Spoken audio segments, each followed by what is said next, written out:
하나님은 영이시니 하나님이 이 세상을 보실 때 사람들을 두 가지로 보실 것입니다. 첫 번째는 육에 속한 사람, 두 번째는 영에 속한 사람. 이 두 부류로 보실 것입니다. 우리가 고린도전서 2장 14절에 보면 육에 속한 사람은 하나님의 성령의 일을 받지 아니하나니 그렇게 했습니다. 육에 속한 자는 육신의 일을 생각합니다. 성경은 이렇게 이야기합니다.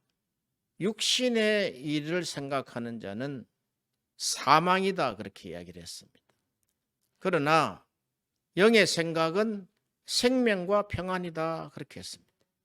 성령의 사람은 영의 일을 생각합니다. 분명합니다. 왜냐하면 이는 그것들이 그에게는 어리석게 보임이요 또 그는 그것들을 알 수도 없나니 그러한 일은 영적으로 분별되기 때문이라고 말씀하고 있습니다. 하나님의 은혜, 불타는 은혜에 대해서 말씀을 나누기를 원합니다.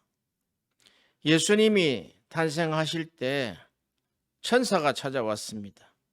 누가복음 1장 30절에 마리아여 무서워하지 말라. 너가 하나님께 은혜를 입었느니라.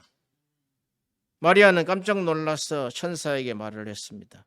나는 남자를 알지 못하니 어찌 이런 일이 있습니까? 천사가 대답하여 이르되 성령이 너에게 임하여 지극히 높으신 이의 능력이 너를 덮으리니 이러므로 나실 바 거룩한 이는 하나님의 아들이라 일컬어지리라 그랬습니다. 하나님의 은혜가 은혜 받을 자에게 임하는 현장을 보시기를 바랍니다. 예수 그리스도는 은혜의 시작입니다. 그리고 은혜가 성장하는 과정을 또한 보시기를 바랍니다. 누가복음 2장 52절에 예수는 지혜와 키가 자라가며 하나님과 사람이 더욱 사랑스러워 가시더라. 여기서 사랑스러워 가시다를 영어 성경에 보면 favor, 은혜로 번역하고 있습니다. 한마디로 예수님은 지혜와 키가 자라가면서 은혜스러워졌다는 것입니다. 하나님의 은사가 임했다는 것입니다. 은사는 은혜와 동의어라고 말씀을 드렸습니다. 그것은 은혜스럽다, 은사가 있다는 것은 하나님과 사람에게 사랑을 받는 것입니다. 누가복음 2장 40절에 아이가 자라며 강하여지고 지혜가 충만하며 하나님의 은혜가 그 위에 있더라. 우리는 그리스도의 은혜 아래 있어야 합니다. 이렇게 하나님의 은혜가 마리아를 통해서 또 하나님의 은혜를 통해서 예수님을 출생하게 되고 탄생한 예수님이 은혜에 의해서 성장하고 그가 자라가고 있는 모습을 우리가 볼 때 이것은 우리가 육신에 속한 자는 그냥 예수님의 탄생으로 볼 것입니다.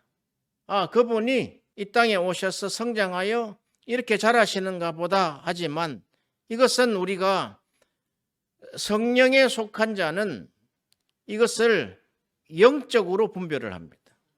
이 사건이 예수님의 탄생이 우리 안에서 이루어지는 것이죠.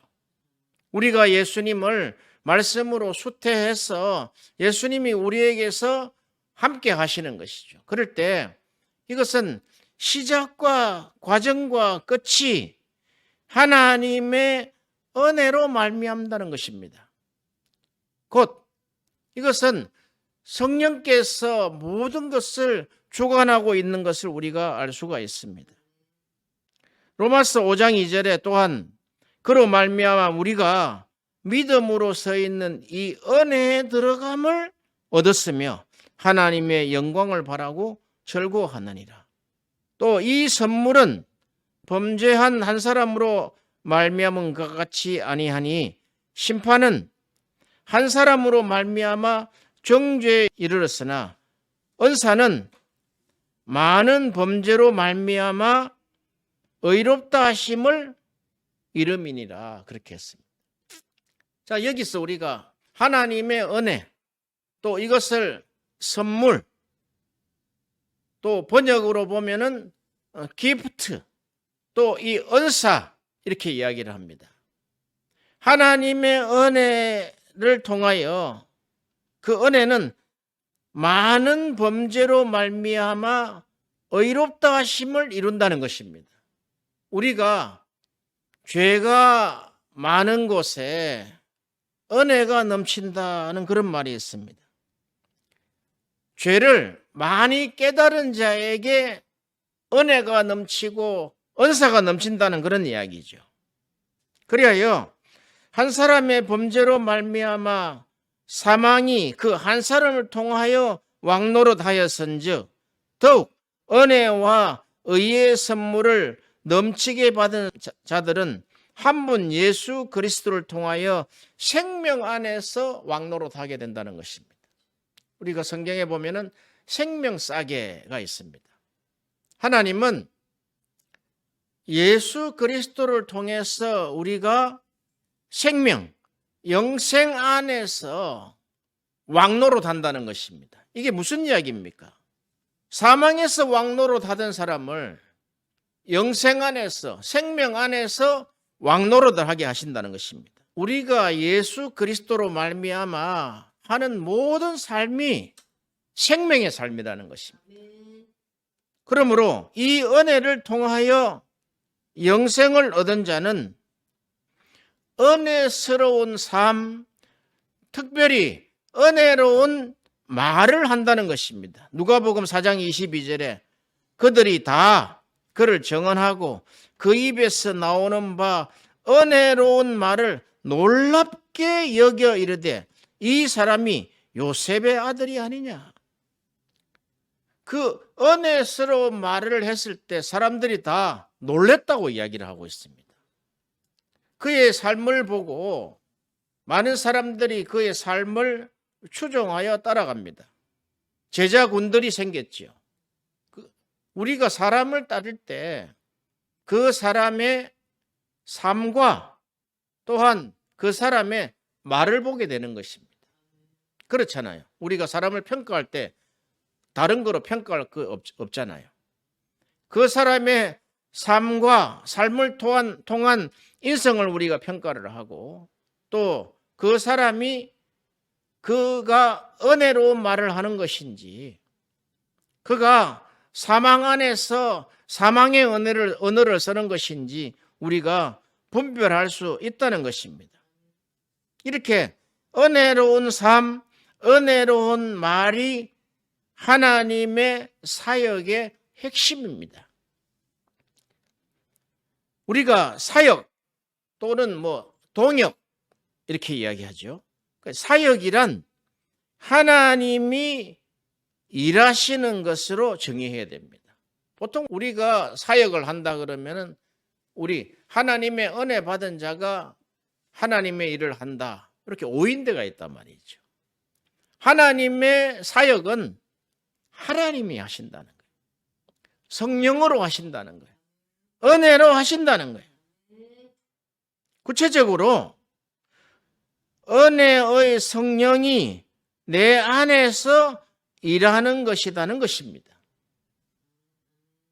예수를 믿고 많은 세월 동안에 하나님의 사역을 한다라고 이야기했지만 그것이 하나님이 이 일을 하시구나. 정말 지금 이 현상 또 지금의 어떤 상황은 이게 하나님이 지금 이루어 가시는 장면이구나 하는 것이 우리가 깨달아지고 그러니까 은혜가 깨달아진 날이 있다 그랬잖아요. 아, 이게 하나님이 하시구나. 이것은 인간의 힘으로 불가능한 것이구나 하고 이 은혜를 깨닫는 날이 있다는 거예요. 은혜를 깨달을 때 우리가 하나님의 사역이 우리에게서 시작된다는 거예요. 스데반의 사역을 한번 보겠습니다. 스데반은 은혜가 불타오르는 현장에서 하나님을 향한 사랑이 불타오르게 하셨습니다. 인간의 힘으로는 불가능합니다. 스데반 이러면은 스데반은 은혜와 권능이 충만한 사람이다. 그렇게 하고 있습니다. 스데반이 하나님의 은혜를 입었다는 거예요. 하나님의 은혜가 항상 그 위에 있다는 거예요. 은혜를 통해서 그가 성장했다는 거예요. 그리고 스데반은 하나님이 은혜의 사람으로 작품을 만드셨다는 거예요. 그래서 은혜가 은혜 위에 은혜를 받고 더 은혜를 추구하고 은혜를 목말라하고 은혜가 충만해진 사람이라는 거예요. 자, 우리가 예수 그리스도를 믿고 살아가는 모든 자들은 하나님의 사역자들입니다. 그래, 하나님의 사역자들은 하나님이 그를 통해서 일하시겠다는 거예요. 그런데 하나님의 그 사역은 은혜 없이는 불가능하다는 거예요. 은혜가 은혜를 낳게 되는 거 아니겠어요? 그래서 은혜가 충만해지면은 은혜 받은 다윗의 기도를 하게 됩니다. 시편 27편 4절에 내가 여호와께 바라는 한 가지 일 그것을 구하리니 곧 내가 내 평생에 여호와의 집에 살면서 여호와의 아름다움을 바라보며 그 성전에서 사모하는 그것이라. 은혜의 원천이라는 거예요. 다윗은 하나님의 은혜를 받았다 그렇게 이야기하고 있습니다. 그 은혜를 받은 다윗이 한 가지를 여호와께 바라고 소원한다는 거예요. 그것을 그가 기도로 하나님 앞에 구했다는 거예요. 내가 내 평생 그러면 이 땅의 삶이잖아. 이 땅의 삶. 내가 평생에 여호와의 집에 살면서 어떻게 육신으로 이 땅에 평생 살면서 여호와의 집에 거할 수가 있겠습니까? 이것은 우리가 한두 번의 기도로 되어지는 것이 아니다 이 말이죠. 이것은 하나님의 은혜가 있지 않으면은, 즉 이것을 육에 속한 자들은 상상이 불가능하다는 거예요. 영에 속한 자는 성령에 속해 있기 때문에 이렇게 우리가 이 땅에 살면서도 하나님의 집에 거할 수 있는 하나님의 집은 시은소라 그러잖아요. 은혜가 있는 장소단 말이죠. 또한 은혜가 시작되는 장소다는 것이죠. 그러니까 항상 그가 영에 속한 자로서 하나님 앞에 내가 오늘도 내가 여호와의 집에 살면서 여호와의 아름다움을 바라보며 그 성전에서 사모하도록 하나님 내가 구합니다. 그러므로 하나님의 아름다움을 앙망하는 그 기쁨의 절정, 시편 기자가 그토록 바라고 원하던 그 영광의 처소에 들어가는 그 날마다의 환희의 삶, 그것이 하나님의 은혜의 절정이 아니고 무엇이겠습니까? 육신으로 가능한 겁니까? 육에 속한 자들은 육신이 원하는 것을 합니다. 그러나 영의 사람은 성령이 하시는 일을 원하고 있어요. 그것이 하나님의 사역이라는 것이죠. 그래서 그 육신에 속한 자들은 그 모든 것이 육신의 생각에서 나오는 모든 것은 사망이다. 그러니까 사망. 왜 그러냐? 우리가 성경에 특별히 요한문헌에 보면은 잘 나와 있는, 자주 나오는 세상, 세상에 속한 자, 세상적이고 정욕적이고 마귀적인 그 세상은 한마디로 이야기하면은 세상을 사랑하는 자, 그 세상을 추구하는 자, 세상의 가치만을 추구하는 자를 우리가 성경에 보면 그 세상이라 그렇게 이야기합니다. 그 세상을 추구하는 자가 육에 속한 자다는 거예요. 그러므로 그 속에는 하나님의 사랑이 없다. 알지도 못한다. 근처에 가지도 못하는 거예요. 은혜 받은 다윗의 기도가 은혜 받은 자에게 공통적으로 추구하는 바로 이 성령의 일이라는 거예요. 이게. 서대반도 다윗의 기도를 늘상 하는 것이죠. 그러므로 다윗은 이 의에 항상 굶주려 있다는 거예요. 오늘도 내가 하나님의 의를 구합니다. 하나님의 은혜를 통한 그 의를 구합니다. 늘상 은혜에 의에 굶주려 있다는 거예요. 이것을 우리가 구할 때 믿음으로 구하지 않으면 구할 수 있는 길이 없다 이 말이죠. 그래서 의에 줄이고 목마른 자는 복이 있나니 저가 배부를 것입니다. 은혜로 늘상 배부르다는 거예요. 우리가 육신을 채우려면은 많이 먹으면 배불러지듯이 바로 은혜도 이렇게 배부르게 항상 채워 있는 것을 은혜가 충만한 사람이다. 그래서 우리가 스데반을 볼 때 은혜와 권능이 충만하더라.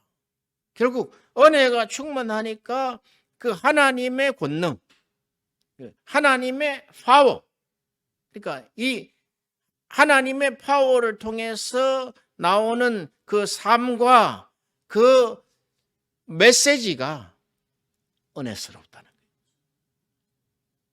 그 메시지를 통해서, 그 은혜스러운 메시지를 통해서 그 받는 자들도 은혜스러워진다는 거예요.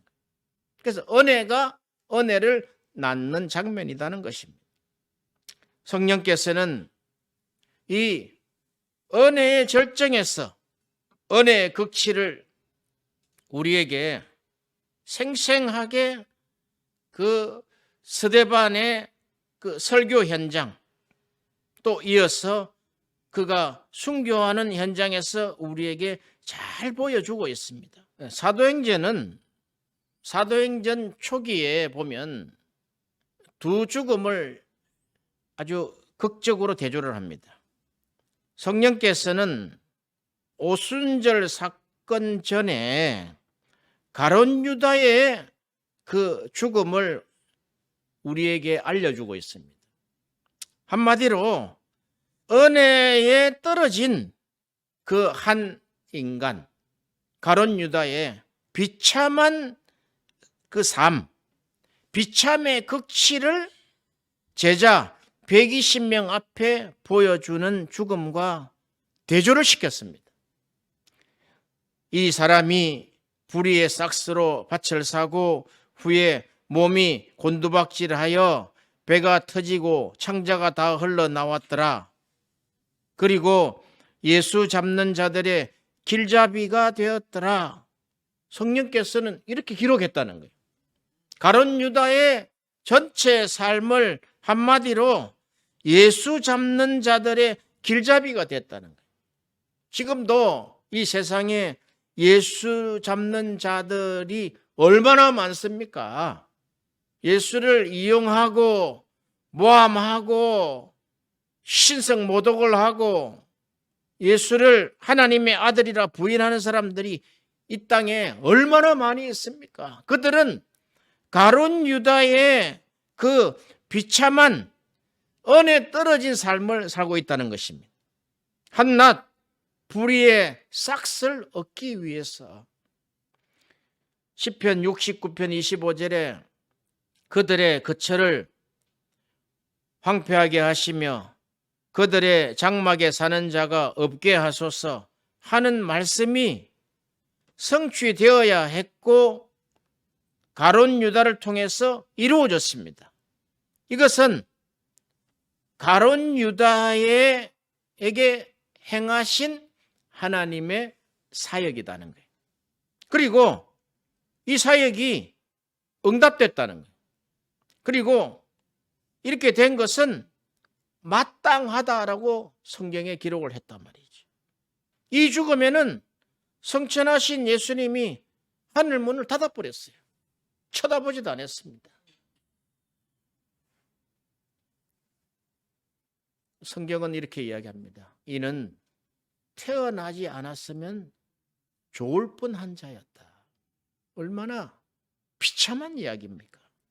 그런데 보십시오. 이 사건 이후에 제자 120명이 전적으로 오순절 마가다락방에서 기도하는 사건이 있지 않습니까? 왜? 그들 기도할 때 하나님의 성령이 이 땅에 오순절날 올 것이다. 하나님의 은혜가 이 땅에 올 것이다는 약속을 붙들었다 이 말이죠. 그들이 전심으로 기도를 했기 때문에 오순절 성령 세례가 이루어진 것이 아니라 하나님의 약속이다. 약속.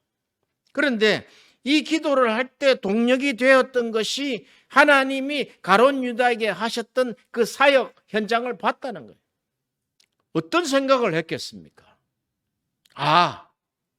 이제는 우리는 은혜 받은 자로서 예수를 추종하는 자로서 저런 모범으로는 가지 않아야 되겠다. 그런 생각을 하지 않았겠어요. 그랬는데 전심으로 기도했던 그 기도 이후에 약속대로 오순절 성령이 그 마가다락방에 강타했습니다. 그리하여 이 오순절 성령이 온 지구촌에 다 강타하게 되는 그런 놀라운 역사입니다. 사도행전 1장 8절에 오직 성령이 너희에게 임하시면 너희가 권능을 받고 예루살렘과 온 유다와 사마리아와 땅끝까지 이르러 내 증인이 되리라 하시니라. 가룟 유다의 그 비참한 죽음을 본 120명의 120문도들이 전적으로 기도를 했다 이 말이죠. 그리고 오순절 성령 세례가 강림을 했어요. 이제 예루살렘에 핍박이 이루어집니다. 다 흩어집니다. 그 중에 그 흩어진 무리 중에 하나님이 그 예루살렘 교회에 7집사를 세웠단 말이죠. 집사를 세웠는데 그 중에 가장 어떤 데는 스데반 집사를 우리가 볼 수 있습니다. 자, 스데반 집사도 그가 담대하게 하나님의 은혜의 말씀을 전하다가 현장에서 순교를 했어요. 그러니까 가룟 유다의 죽음이 있었고 또한 성령에 충만하여서 말씀을 전했던 그 스데반의 그 하나님이 하셨던 그 사역의 현장 둘 다 죽었다는 거예요. 둘 다 죽었는데 어떤 죽음이 은혜스럽습니까? 그것을 육신의 눈으로 보면은 비참하기 그지없습니다. 그냥 가룟 유다보다 어쩌면 더 비참한 죽음일 수 있어요. 온 돌멩이를 던져가지고 피투성이가 되면서 깨지고 부서지고 거기서 그냥 그 현장에서 죽어가는 모습들을 보게 된 것입니다. 성경은 세상에는 이 죽음에서 두 가지 죽음의 사역을 말씀하기를 원하는 것입니다. 한 가지는 가룟 유다의 불의의 죽음의 사역이 나타난 심판과 또 한 가지는 스데반의 은혜의 죽음의 사역입니다. 예수님이 의를 완성하신 그 은혜의 십자가, 이 사도와 선지자들이 또 목사와 교사들이 항상 전하는 그 처음 메시지가 뭐냐면 십자가에 달린 예수를 선포한다는 거예요. 십자가에 달리신 예수님. 우리가 그랬잖아요. 이사야 53장 2절 이하에 보면은 그가 흠모할 것이 없고 또한 아름다운 모양도 없이 이 땅에 오셨다는 거예요. 그가 채찍에 맞았다는 거예요. 그가 찔리고 그가 상하고 그가 징계를 받고 그가 업신여김 당하고 그가 채찍에 맞은 것은 그 메시아의 삶이 그것이 그 삶을 통해서 우리에게 은혜를 주시기 위해서라는 것입니다. 그 죽음을 통해서 의를 완성하신 은혜라는 것이죠. 그것이 십자가라는 거예요. 우리가 십자가 하고 우리가 십자가를 찬송할 때 보면은 그 안에 있는 그 죽음에 그 십자가의 죽음에 대한 메시지가 분명하지 않으면 그 십자가가 빈껍데기 십자가 된단 말이죠. 은혜가 떨어진 사람들 보면은 빈껍데기 십자가를 이야기한다 이 말이죠. 빈껍데기 십자가가 무슨 능력이 있겠습니까? 십자가 사건에 보면은 십자가 3개 있었잖아요. 3개. 중간에 예수님이 있었고 좌우가 있었단 말이죠. 그러니까 거기 예수님을 저주하고 모독하던 그 강도 살인자의 십자가는 비참한 죽음의 극치단 말이죠. 그게. 그런 것이 어떤 우리에게 은혜를 끼칠 수가 있습니까? 그러나 우리 주님의 십자가는 그 모든 것이 죄가 없으심에도 불구하고 경건하심에도 불구하고 하나님의 아들임에도 불구하고 백부장은 그랬잖아요. 그가 정녕 하나님의 아들이셨도다. 그 십자가의 현장에 백부장을 통해서 이방인이죠. 그 고백을 하나님이 이끌어냈다. 얼마나 은혜스러운 현장입니까? 우리가 육신으로 보면 아이고 이렇게 할 수가 있을까? 도대체 무슨 죄를 지었길래 이렇게 흉측하게 사람을 죽일 수가 있을까? 또 더 나아가서 하나님은 원망할 수가 있겠죠. 왜 하나님이 계시다 하면서 왜 이 현장에서 하나님은 도우시지 않습니까? 그러니까 우리가 하나님이 그 십자가 사건 이후로 하나님이 십자가만 사유하고 묵상하면 하나님이 은혜를 주시겠다는 약속이단 말이죠. 네, 거기가 절정이기 때문에 십자가의 죽음이 은혜를 완성하는 절정의 장소이기 때문에 그렇습니다. 그 백부장이 그 십자가의 사건 내서 십자가 밑에서 그는 정녕 하나님의 아들이셨도다.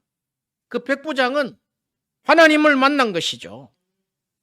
예수님을 신성을 만난 것이죠. 예수님의 신성을 만난 자는 누가복음 9장 23절에 자기를 부인하고 날마다 자기 십자가를 지고 주님이 가신 십자가의 길을 걸으며 십자가의 삶을 스데반처럼 따를 것입니다. 하나님이 아무에게나 은혜를 주시겠습니까?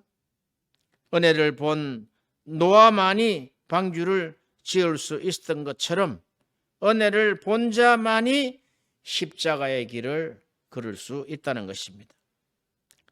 스데반은 교회의 7집사 중에 한 사람이었습니다. 사도행전 6장 8절에 은혜와 권능이 충만하여 하나님의 기적을 베푸는 자였습니다. 기사와 표적이 따랐다고 이야기를 하고 있습니다.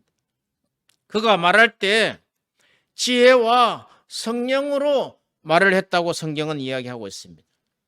그러나 그 은혜의 말을 듣는 청중은 분노와 악의가 가득 찼습니다.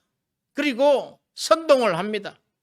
그러나 스데반의 얼굴은 천사와 같았다라고 말합니다. 사도행전의 20여 편의 설교 중에 그가 한 설교 한 편을 분석해 보면 쉽게 이해하기 힘든 설교임을 알 수 있습니다. 한마디로 성령께서 설교를 하게 하신 것입니다. 그 설교의 주제가 이렇습니다. 예수님이 그리스도이시다. 즉 너희들의 메시아라는 설교를 했습니다. 예수가 그리스도라는 그 설교하는 이유로 돌로 쳐 죽임을 당합니다. 스데반은 말씀의 사람입니다. 은혜가 충만한 사람입니다. 사도들이나 기독교인들에게 가해진 첫 번째 박해요, 또한 첫 번째 순교입니다. 은혜와 권능이 충만한 스데반이 순교를 당할 수 있었습니다. 하나님이 그렇게 사역하신 것이라는 거죠.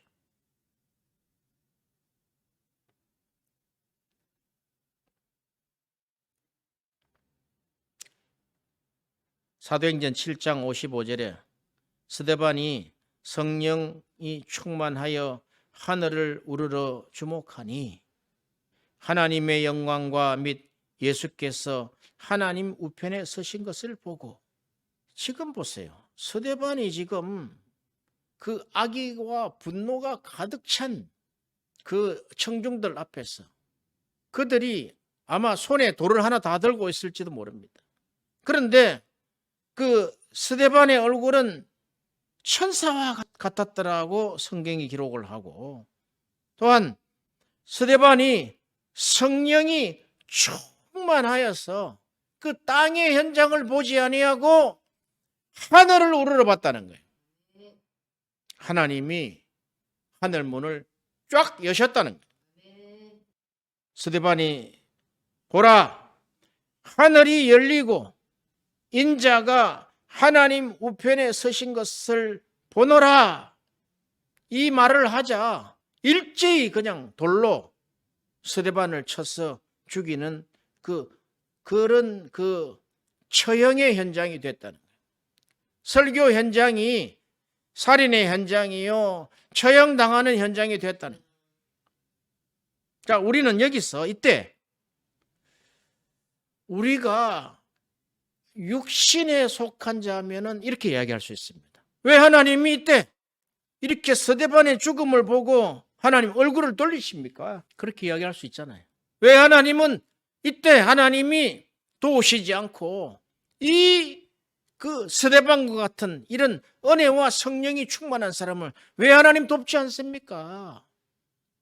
왜 하나님 얼굴을 돌리십니까? 그럴 수가 있습니까?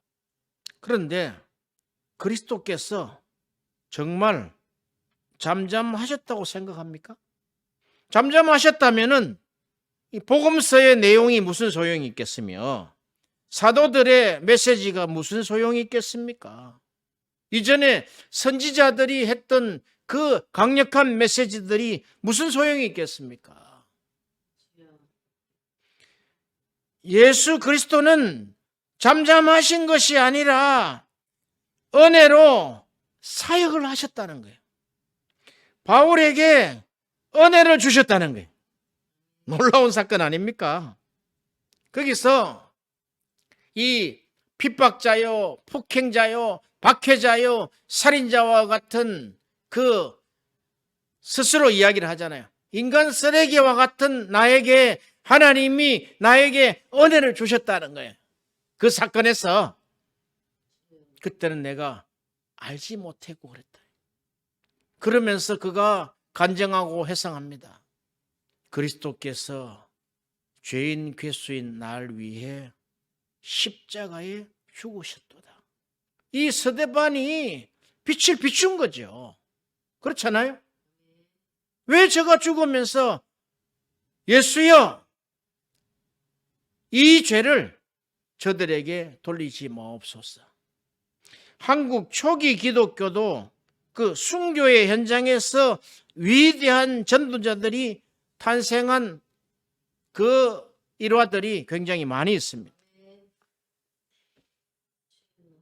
지금 예수께서 잠잠하신 것은 지금 심판하지 않으시려는 것이단 말이죠.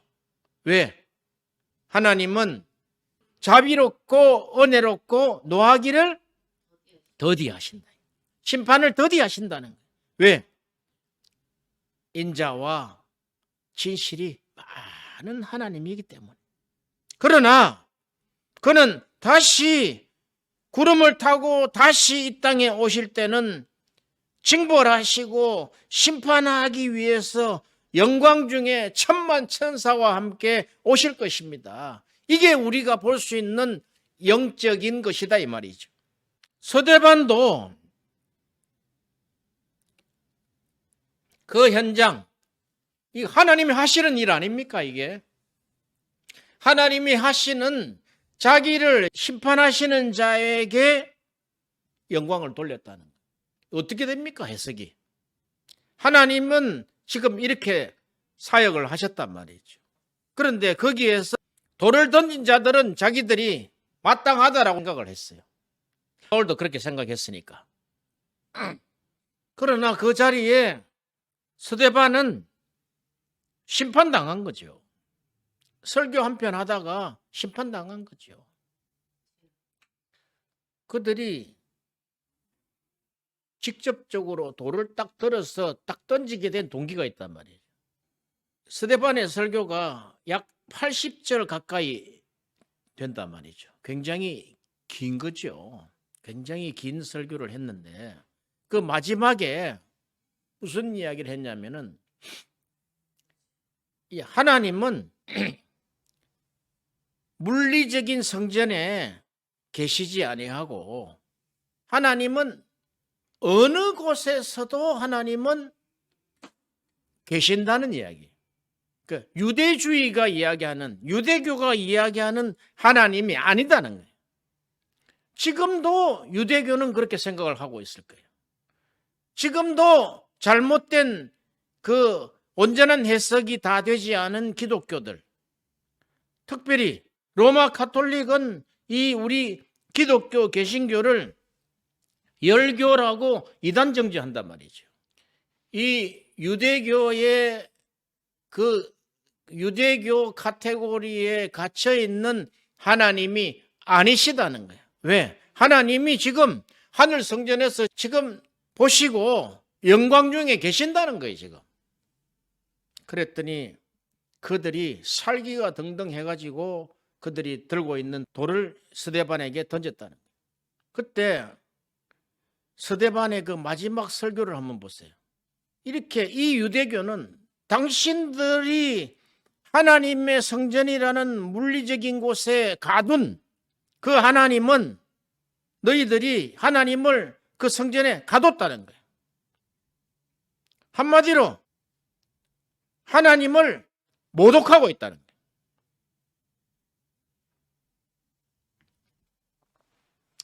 사도행전 7장 한번 열어보세요. 7장 51절에 목이 곧고 마음과 귀에 할례를 받지 못한 사람들아. 이거는 치명적이죠. 유대인들한테 할례 못 받았다는 거는. 그런데 그 할례가 마음과 귀에 할례를 받지 못한 지금 잘못 듣고 있다는 거예요. 너희도 너희 조상들과 같은 인간이다는 거예요. 그러므로 항상 성령을 거스린다는 거예요. 52절 53절에 너희 조상들이 선지자들 중에 누구를 박해하지 아니하였느냐? 의인이 오시리라고 예고한 자들을 그들이 죽였고 이제는 너희는 그 의인을 잡아준 자요 살인한 자가 되나니. 그분이 지금 그리스도를 증언하고 있잖아요. 지금 너희가 죽인 그 예수가 의인이요 그리스도라는 거예요. 메시아라는 거죠. 성령을 모독한다는 이야기는 이스라엘 사람들도 알아요. 하나님의 영은 거룩한 영이라는 걸 안단 말이죠. 성령을 모독했다는 것은 너희가 신성을 모독했다는 거예요. 피할 길이 없어져 버렸단 말이죠. 너희는 마음과 귀에 할례 받지 못하고 신성을 모독한 자다. 너희가 살인자다. 이게 그 메시아를 죽인 자다. 메시아가 그렇게 오시기를 기대하면서 메시아가 왔는데 너희들이 죽였다는 거예요. 이런 이스라엘 전체의 그 역사를 이야기하면서 마지막에 우리 역사 속에 메시아가 온다고 하지 않았느냐. 그 메시아를 너희가 마음과 귀에 할례를 받지 못해가지고 목이 곧아서 하나님의 신성을 모독하는 이 유대교는 이 메시아를 죽였다는 거예요. 이 스데반의 설교를 보면은 스데반이 노트에 적어놓고 노트에 읽은 것이 아니에요. 이 설교는 성령이 직접 말씀하셨다는 거예요. 성령이 직접 이 스데반의 입술을 통해서 쓰셨다는 거예요. 성령이 하고 싶은 말이라는 거예요. 지금 우리에게 하고 싶은 말이라는 거예요. 너희가 마음과 귀에 할례를 받고 목이 곧아서는 결국 신성 모독하게 된다는 거예요. 우리가 하나님의 은혜 받은 자 아닙니까? 그러면 하나님의 은혜가 그 삶과 말로서 나타나야 될 거 아닙니까? 그러니까 하나님의 사역은 은혜의 사역이다 이 말이죠. 그런데 우리는 항상 보면은 육에 속한 자로서 우리가 판단을 하고 육신에 속한 자로서 판단을 하고, 그러니까 육에 속한 자는 육신의 사람이죠. 육신의 사람. 그러니까 영으로 판단하는 성령의 사람과 완전히 대조된다는 거예요. 죽음도 이렇게 갈렸다는 거예요. 죽음이. 한 죽음은 가룟 유다의 죽음이다. 아이고 내가 따라다녀봐야 별 수 없네. 그냥 이 예수 있는 데를 내가 소개해주고 내가 잔돈푼이나 좀 받아서 내가 불의의 삭스를 받아야 되겠구나. 이렇게 은혜가 떨어진 자의 행동과 끝까지 그 은혜가 충만했던 자의 삶이 극렬하게 대조되고 있지 않습니까? 은혜와 권능이 충만한 스데반의 이 하나님이 하셨던 이 죽음의 사역에서 기독교 최고의 선교사 바울이 탄생했습니다. 하나님의 은혜입니다. 하나님의 은사입니다.